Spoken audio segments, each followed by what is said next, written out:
I would say that the future part starts for sure in Daniel 11:21, where you get a man who is extraordinarily evil, and he's the Antichrist. That part we're certain about. There is a future Antichrist in a period of 7 years. The Great Tribulation is 3.5 years.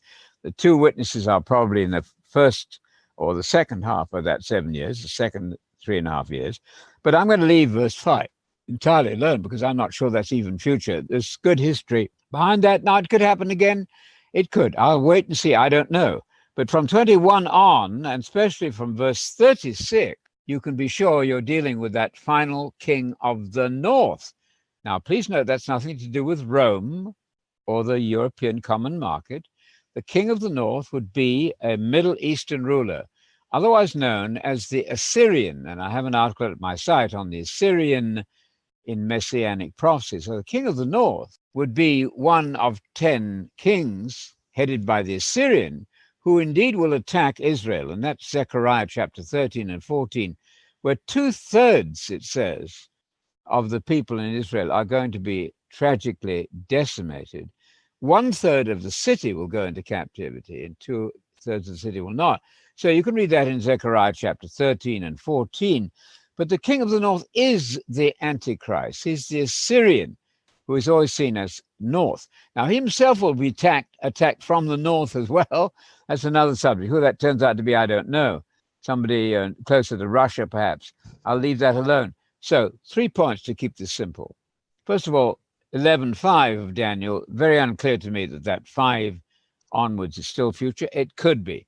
Certainly from verse 21 and certainly from verse 36 and 40, we're dealing with the future anti-messianic king of the north, the Antichrist, the man of sin in 2 Thessalonians 2, who stands in the temple of God with the article, the temple, strongly suggestive of a real building, I may say.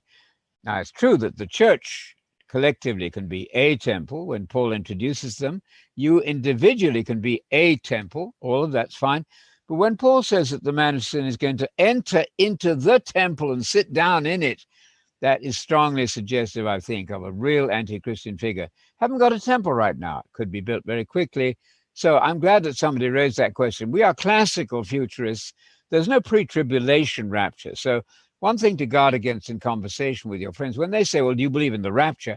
That's a fog word now. If by that you mean, do you believe in a pre-7 years, before the 7 years rapture? Absolutely not. That would be 2 second comings. That won't work. 1 Thessalonians 4, which is the famous passage on the so-called rapture, is all about the second coming. It's about the parousia. So ask your friends now, if you're going to talk about a rapture 7 years before the visible second coming, you're talking about 2 parousias. I wouldn't do it. Don't go there. Too difficult.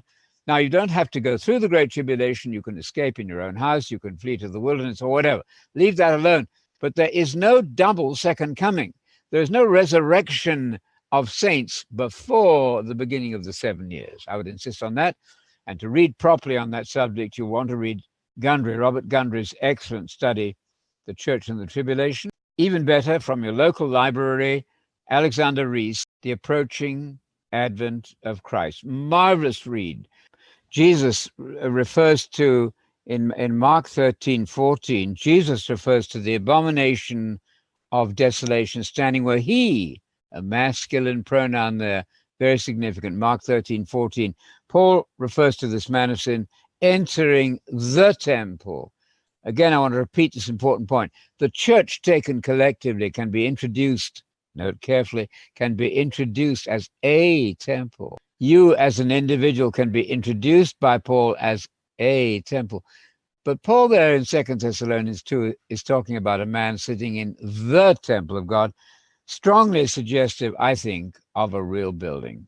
And this figure, the king of the north, you believe the same figure prophesied in the 70 weeks. In verse 26, after these 62 weeks, the Messiah will be cut off, killed. Yes. The people of the coming prince will destroy the city and the sanctuary. Is that the same king of the north figure? Absolutely. For me, it is. And that next part of the translation is wrong. It should be his end will come with a flood. Most important. And he, the pronouns are very clear. Not the end. His end, kitzo, will come with a flood. The end of this wicked person. His end. That's future. That's the Antichrist. And whatever we got there, it's got blotted out now. Okay, there we are. His end, best translations, will come with a flood, and until the end there'll be war. And he, see, the he pronoun goes back to his end. King James gets that wrong. He, the evil person, will make a firm covenant for one period of 7 years. But in the middle of that week, he'll put an end to sacrifice and offering. And on the wing of abominations, he will come desolating, something like that. He comes. The translation is not very good there. To do decent work on this, you really need to have a look at Kyle and DeLeach, the commentary. Again, these are a little bit complicated, but if you've got young people in the family who are training to be apologists, they really need to start young to get their minds around these different ideas. So glad you thought of that diversion. It's not a diversion at all.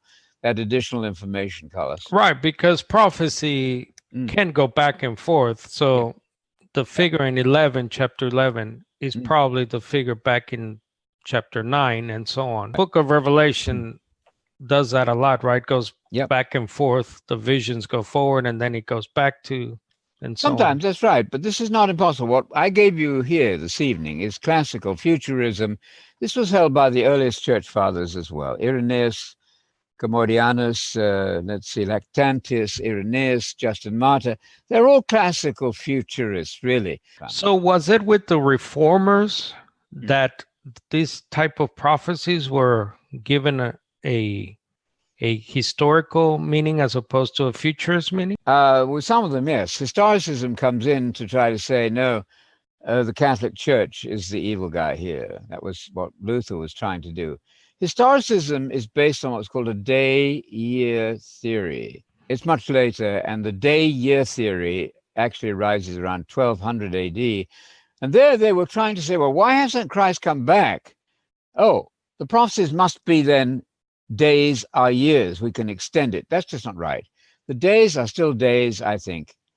And classical, I would call it, futurism is very early in the church. I've got an article at my site on the church fathers and futurism. You'll find that interesting. George Ladd was very good in this area. And of course, people tried this in many ways. The famous failure in 1844, the great disastrous failure, was based on the day-year theory. No, this is a period slightly beyond 3.5 years. I'd stick with that. We aren't there yet. When you see a temple being built in Israel, some of you are going to be very shocked because you don't think that's even possible. I think it's going to happen on a plain reading of those prophecies. Right. So we're talking about the so-called Great Disappointment of 1844, where the Millerites, expecting the parousia on October 22, I see here, 1844. Henry E. Mons, a Millerite, wrote at the time, I waited all Tuesday, October 22, and dear Jesus did not come back. I waited all the forenoon of Wednesday and was well in body as I ever was. But after noon, after 12 o'clock, I began to feel faint.